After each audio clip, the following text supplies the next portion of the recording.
Senior NTR, MG Ramachandran, Pawan Kalyan real life లో నాయకులుగా ఎదిగినవారు.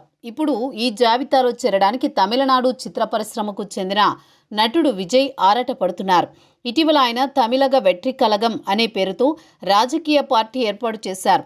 త్వరలో తమిళనాడు రాష్ట్ర అసెంబ్లీ ఎన్నికలు ఉన్న నేపథ్యంలో తన పార్టీ ఆధ్వర్యంలో రాజకీయ కార్యక్రమాలను వేగవంతం చేశారు. అధికార డీఎంకేపై తీవ్రస్థాయిలో విమర్శలు చేస్తున్న ఆయన కాంగ్రెస్ పార్టీని, భారతీయ జనతా పార్టీని, ప్రతిపక్ష అన్నాడీఎంకే పార్టీని కూడా వదిలిపెట్టలేదు. అవకాశం దొరికిన ప్రతి సందర్భంలోనూ ఆయన విమర్శలు చేస్తూనే ఉన్నారు.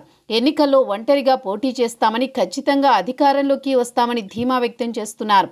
మానాడు పేరుతో ఆయన ఇటీవల మధురై ప్రాంతంలో నిర్వహించిన బహిరంగ సభకు లక్షలాది మంది జనం వచ్చారు.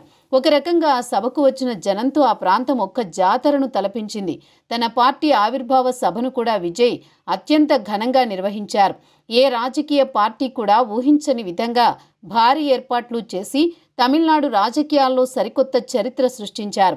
భారీగా వస్తున్న జనసందోహం నేపథ్యంలో టీవీకే పార్టీలోకి చేరికలు కూడా భారీగానే ఉంటున్నాయి. ఒక రకంగా ఎన్నికలకు ముందు ఇది తమకు సానుకూల సంకేతమని విజయ్ చెబుతున్నారు. వాస్తవానికి విజయ్ చెబుతున్నట్లు తమిళనాడులో అంత పొలిటికల్ వాక్యూమ్ ఉందా? విజయ్కి ముఖ్యమంత్రి అయ్యే అవకాశం ఉందా? ఈ ప్రశ్నలకు తమిళ రాజకీయ విశ్లేషకులు రకరకాల సమాధానాలు చెబుతున్నారు. ప్రస్తుతం తమిళనాడు ముఖ్యమంత్రిగా స్టాలిన్ కొనసాగుతున్నారు. స్టాలిన్ విజయవంతంగా తన 5 సంవత్సరాల పరిపాలనను పూర్తి చేసుకున్నారు. ఉప ముఖ్యమంత్రిగా ఆయన కుమారుడు ఉదయనిధి కొనసాగుతున్నారు. ఉదయనిధి సినిమా నటుడుగా తమిళ ప్రేక్షకులకు సుపరిచితమే. ఉదయనిధి వచ్చే ఎన్నికల నాటికి ముఖ్యమంత్రిగా చేయాలని స్టాలిన్ గట్టి పట్టుదలతో ఉన్నారు. ఎందుకంటే స్టాలిన్ ఆరోగ్యం సహకరించడం లేదు.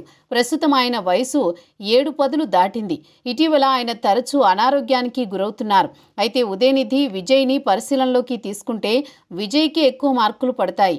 విజయ్కి వాగ్ధాటి ఎక్కువగా ఉంటుంది. ఉదయనిధి ఆ విషయంలో అంతగా ఆకట్టుకోలేడు. యువతలో కూడా విజయ్కి విపరీతమైన ఫాలోయింగ్ ఉంది. మరోవైపు డీఎంకేకి అళగిరి నుంచి ఇబ్బంది ఉండనే ఉంది. మధురై, సేలం, కంచి జిల్లాల్లో అళగిరికి బలమైన అనుచర వర్గం ఉంది. క్షేత్రస్థాయిలో బలమైన కార్యవర్గం లేకపోవడం వల్ల విజయ్ ఆశించినట్టుగా ఫలితం ఉండకపోవచ్చని రాజకీయ విశ్లేషకులు అంటున్నారు.